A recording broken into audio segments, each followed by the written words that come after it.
ಎಲ್ಲರಿಗೂ ನಮಸ್ಕಾರ.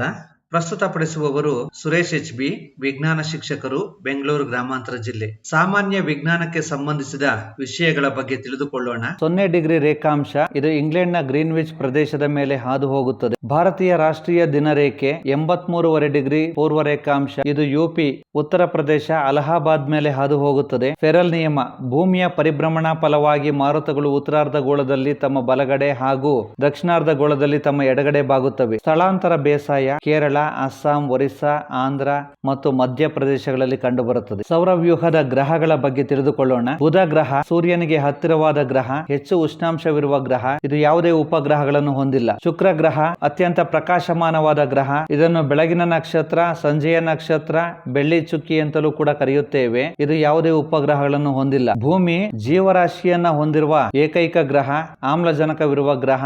ಇದು ಒಂದು ನೈಸರ್ಗಿಕ ಉಪಗ್ರಹವನ್ನು ಹೊಂದಿದೆ. ಇದು 21 ಉಪಗ್ರಹಗಳನ್ನು ಹೊಂದಿದೆ. ಗುರು ಗ್ರಹದ 4 ದೊಡ್ಡ ಉಪಗ್ರಹಗಳು ಅಯೋ, ಯುರೋಪಾ, ಗ್ಯಾನಿಮೇಡ್ ಮತ್ತು ಕ್ಯಾಲಿಸ್ಟೋ. ಶನಿ ಗ್ರಹ ಇದು ಸೌರವ್ಯೂಹದಲ್ಲೇ ಅತ್ಯಂತ ಸುಂದರವಾದ ಗ್ರಹ, 2 ಬಳೆಗಳನ್ನು ಹೊಂದಿರುವ ಗ್ರಹ. ಇದು 2ನೇ ದೊಡ್ಡ ಗ್ರಹವಾಗಿದೆ. ಇದು 27 ಉಪಗ್ರಹಗಳನ್ನು ಹೊಂದಿದೆ. ಇದರಲ್ಲಿ ವಾತಾವರಣ ಹೊಂದಿರುವ ಗ್ರಹ ಟೈಟಾನ್. ಯುರೇನಸ್ ಇದು ನೀಲಿ ಗ್ರಹ, ಅತ್ಯಧಿಕ ಪ್ರಮಾಣದಲ್ಲಿ ಮೀಥೇನ್ ಹೊಂದಿದೆ. 19 ಉಪಗ್ರಹಗಳನ್ನು ಹೊಂದಿದೆ. ನೆಪ್ಚೂನ್ ಇದು ಹಿಮಗಡ್ಡೆ, ಸೂರ್ಯನಿಂದ ದೂರವಿರುವ ಗ್ರಹವಾಗಿದೆ. ಇದು 2 ಉಪಗ್ರಹಗಳನ್ನು ಹೊಂದಿದೆ. ವಿವಿಧ ಗ್ರಹಗಳ ಭ್ರಮಣೆಯ ಅವಧಿಯ ಬಗ್ಗೆ ತಿಳಿದುಕೊಳ್ಳೋಣ. ಬುಧ ಗ್ರಹದ ಭ್ರಮಣೆಯ ಅವಧಿ 88 ದಿನಗಳು. ಶುಕ್ರ ಗ್ರಹದ ಭ್ರಮಣೆಯ ಅವಧಿ 30 ದಿನಗಳು. ಭೂಮಿಯ ಭ್ರಮಣೆಯ ಅವಧಿ 24 ಗಂಟೆಗಳು ಅಥವಾ 1 ದಿನ.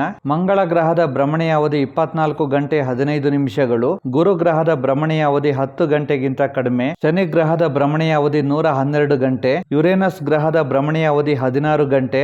ನೆಪ್ಚೂನ್ ಗ್ರಹದ ಭ್ರಮಣೆಯ ಅವಧಿ 6 ದಿನ 9 ಗಂಟೆಗಳು. ಈಗ ಭೂಕಂಪದ ಬಗ್ಗೆ ತಿಳಿದುಕೊಳ್ಳೋಣ. ಭೂಕಂಪದ ಬಗ್ಗೆ ಅಧ್ಯಯನ ಮಾಡುವುದಕ್ಕೆ ಭೂಕಂಪ ಶಾಸ್ತ್ರ ಅಥವಾ ಸಿಸ್ಮೋಲಜಿ ಎಂದು ಕರೆಯುತ್ತೇವೆ. ಭೂಕಂಪದ ಅಲೆಗಳನ್ನು ದಾಖಲಿಸಿ ಅದರ ತೀವ್ರತೆಯನ್ನು ಅಳೆಯುವ ಉಪಕರಣ ಸಿಸ್ಮೋಗ್ರಾಫ್ ಅಥವಾ ಭೂಕಂಪ ಲೇಖಿ. ಭೂಕಂಪನದ ಅಲೆಗಳನ್ನು ದಾಖಲಿಸುವುದು ಭೂಕಂಪ ಲೇಖನ ಅಥವಾ ಸಿಸ್ಮೋಗ್ರಾಫ್. ಭೂಕಂಪದ ತೀವ್ರತೆಯನ್ನು ಅಳೆಯುವ ಮಾನ ರಿಕ್ಟರ್ ಮಾನ. ರಿಕ್ಟರ್ ಮಾನವನ್ನು ಸಂಶೋಧಿಸಿದವರು ಅಮೆರಿಕಾದ ಚಾರ್ಲ್ಸ್ ರಿಕ್ಟರ್. ರಿಕ್ಟರ್ ಮಾನ ತೀವ್ರತೆ ಸೂಚಿಸಲು ಹೊಂದಿರುವ ಸಂಖ್ಯೆಗಳು 1 ರಿಂದ 12. ಭೂಕಂಪ ಉಂಟಾಗುವ ಒಳಕೇಂದ್ರ ಅಥವಾ ಹೈಪೋ ಸೆಂಟರ್ಗೆ ಭೂಕಂಪ ನಾಭಿ ಎನ್ನುತ್ತೇವೆ. ಒಂದೇ ಪ್ರಮಾಣದ ಕಂಪನದ ತೀವ್ರತೆಯನ್ನು ಹೊಂದಿರುವ ಸ್ಥಳಗಳನ್ನು ಸೇರಿಸುವಂತೆ ಎಳೆದ ರೇಖೆಗೆ ಸಮಕಂಪನ ರೇಖೆ ಎನ್ನುತ್ತೇವೆ. ಭೂಕಂಪನದ ಅಲೆಗಳು ನೀಳಲೆಗಳು, ಪ್ರಾಥಮಿಕ ಅಲೆ, ಅಡ್ಡ ಅಲೆಗಳು, ದ್ವಿತೀಯಕ ಅಲೆ, ಮೇಲ್ಮೈ ಅಲೆಗಳು, ರ್ಯಾಲಿ ಹಾಗೂ ಲವ್ ಅಲೆ. ನೀಳ ಅಲೆಗಳು ಭೂಮಿಗೆ ಮೊದಲು ತಲುಪುತ್ತದೆ. ಇವು ಘನ, ದ್ರವ, ಅನಿಲ 3 ಬಗೆಯ ಮಾಧ್ಯಮದಲ್ಲೂ ಚಲಿಸುತ್ತವೆ. ಇದರ ವೇಗ ಸೆಕೆಂಡಿಗೆ 5.5 ರಿಂದ 13 ಕಿಲೋಮೀಟರ್ ಗಳಿಷ್ಟಿದೆ.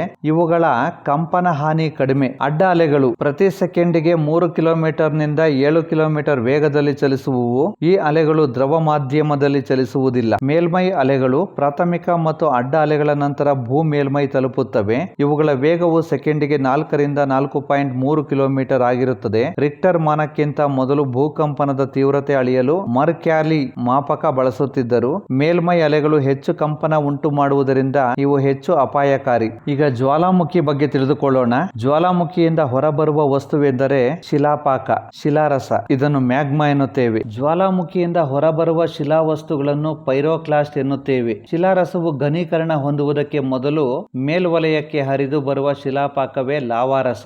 ಲಾವಾರಸವು ಭೂಗರ್ಭದಲ್ಲಿಯೇ ಉಳಿದರೆ ಮ್ಯಾಗ್ಮಾ ಎನ್ನುವರು. ಪ್ರಪಂಚದಲ್ಲಿಯೇ ಅತಿ ಎತ್ತರವಾದ ಜ್ವಾಲಾಮುಖಿ ಕೋಟೋಪಾಕ್ಷಿ 5897 ಮೀಟರ್ ಅಂಡಿಸ್ ಪರ್ವತ ಅಮೆರಿಕಾದಲ್ಲಿದೆ. ಜ್ವಾಲಾಮುಖಿಯ ವಿಧಗಳು: ಜಾಗೃತ ಜ್ವಾಲಾಮುಖಿ, ಲುಪ್ತ ಅಥವಾ ನಂದಿತ ಜ್ವಾಲಾಮುಖಿ, ಸುಪ್ತ ಜ್ವಾಲಾಮುಖಿ. ಜಾಗೃತ ಜ್ವಾಲಾಮುಖಿ ದಕ್ಷಿಣ ಅಮೆರಿಕಾದ ಆಂಡಿಸ್ ಪರ್ವತದ ಕೋಟಾಪಾಕ್ಷಿ, ಇಟಲಿಯ ಮೆಸುವಿಯಸ್, ಮೆಕ್ಸಿಕೋ ಪಾರಿಕ್ಯೂಟಿನ್, ಸಿಸಿಲಿಯಾದ ಎಟ್ನಾ, ಹವಾಯಿ ದ್ವೀಪದ ಮೌನಾ ಲೋವಾದಲ್ಲಿ ಕಂಡುಬರುತ್ತದೆ. ಲುಪ್ತ ಅಥವಾ ನಂದಿತ ಜ್ವಾಲಾಮುಖಿ ದಕ್ಷಿಣ ಆಫ್ರಿಕಾ ಚಿಂಬೋರೋಜೋ, ಅಕಾಂಕುಗುವಾ, ಫಿಲಿ, ಗುಜರಾತ್, ಗಿರ್ನಾರ್, ಮೈನ್ಮಾರ್, ಐಫಲ್ ನಲ್ಲಿ ಕಂಡುಬರುತ್ತದೆ. ಸುಪ್ತ ಜ್ವಾಲಾಮುಖಿ mount Rainier Hood, Shasta, Lassen, Bharat, Barren, ಐಲೆಚಿಡ್, ಪೋರ್ಟ್ ಬ್ಲೇರ್ ನಲ್ಲಿ ಕಂಡುಬರುತ್ತದೆ. ಈಗ ಭೂಮಿಯ ಉಗಮದ ಬಗ್ಗೆ ತಿಳಿದುಕೊಳ್ಳೋಣ. ಸೌರಮಂಡಲದ ಉಗಮವನ್ನು ಹಾಗೂ ಭೂಮಿಯ ಉಗಮವನ್ನು ತಿಳಿಸುವ ಸಿದ್ಧಾಂತಗಳಲ್ಲಿ ಜ್ಯೋತಿರ್ಮೇಘ ಸಿದ್ಧಾಂತ ಮೊದಲನೆಯದು. ಇದನ್ನು 1755ರಲ್ಲಿ ಪ್ರತಿಪಾದಿಸಿದವರು ಜರ್ಮನಿಯ ತತ್ವಶಾಸ್ತ್ರಜ್ಞನಾದ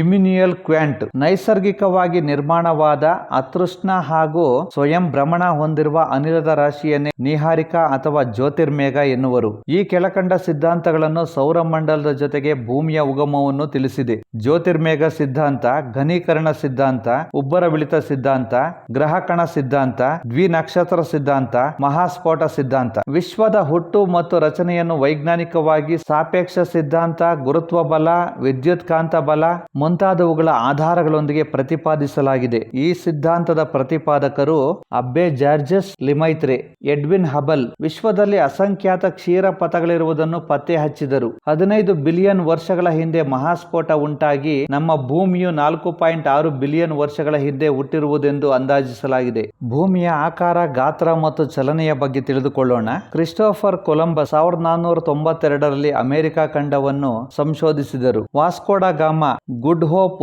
ಭೂಶಿಖರ ಬಳಸಿ ಕಲ್ಲಿಕೋಟೆಯನ್ನು 1498ರಲ್ಲಿ ಸಂಶೋಧಿಸಿದರು. ಕ್ಯಾಪ್ಟನ್ ಕುಕ್ ಆಸ್ಟ್ರೇಲಿಯಾ, ನ್ಯೂಜಿಲೆಂಡ್ ಅನ್ನು 1769ರಿಂದ 79ರ ನಡುವೆ ಸಂಶೋಧಿಸಿದರು. ಮೆಗಲಾನ್ ದಕ್ಷಿಣ ಅಮೆರಿಕ ಖಂಡ. ಮೆಗಲಾನ್ 1519ರಿಂದ 21ರ ನಡುವೆ ದಕ್ಷಿಣ ಅಮೆರಿಕ ಖಂಡ ಸುತ್ತಿದನು. ಜಗತ್ತನ್ನು ಸುತ್ತಿದ ಮೊದಲ ವ್ಯಕ್ತಿ.